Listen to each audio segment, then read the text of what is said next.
In the year 2095, the sport of speedball was driven underground. In a desperate attempt to regain public support, a speedball council was set up. New rules were brought in to make the game more appealing. Teams were renamed and stadiums rebuilt. Soon, 16 teams were contesting the coveted Speedball 2 trophy. One of the new teams is Brutal Deluxe. You are their manager, and as the 2105 season begins, your hopes are riding high. With the programming talents of Rob Trevelyan and graphics supplied by ex-Palace artist Dan Malone, the results were fantastic. As well as introducing the ability to add specific talents and improvements to each of your team's players, you are also allowed to develop your team into champions by taking on a management mantle and buying and selling players or purchasing extra kit to raise their stamina or aggression levels. As can be expected for a novice, you begin the game in charge of the weakest team in the Speedball 2 League, Brutal Deluxe. This band of miscreants need a massive shake-up before they can be transformed into championship material, and you are placed as the man to do the job. The game itself is pretty violent, with each player having his own list of statistics and how many knocks he can withstand. However, as the match progresses and the players take more and more hits, their resistance is suitably depleted until they finally collapse and have to be stretchered off by two robotic physios.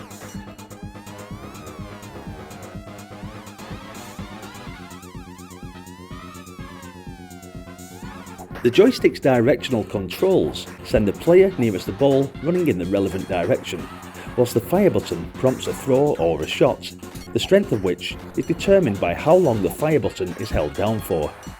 This system was one of the best I had encountered, in terms of both accuracy and efficiency, and is the icing on an already playable cake. Nothing short of brilliant on the sound front either. The up-tempo rhythm provides real atmosphere.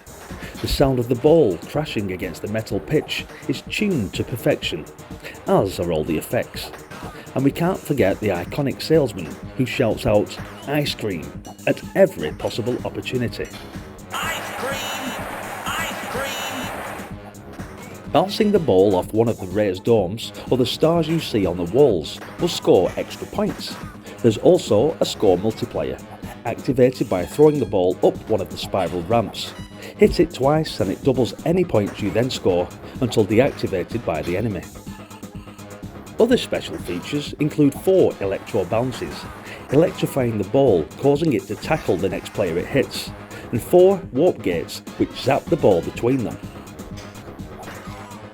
At the end of the day, it's goals that count. Only the elite will win their way to the top, but in the cup games, it's anyone's bet. What are you waiting for? Pad up and head for the tunnel. Speedball 2 is definitely still an absolute classic. Do you agree? Hit the like button and please let me know in the comment section. Also, don't forget to subscribe, as we'll be revisiting a lot of retro Commodore classics just like this one, and I'd love you to join me in the next video. Thanks for watching this absolutely belting Bitmap Brothers game, and I hope to see you in the next one. Bye for now.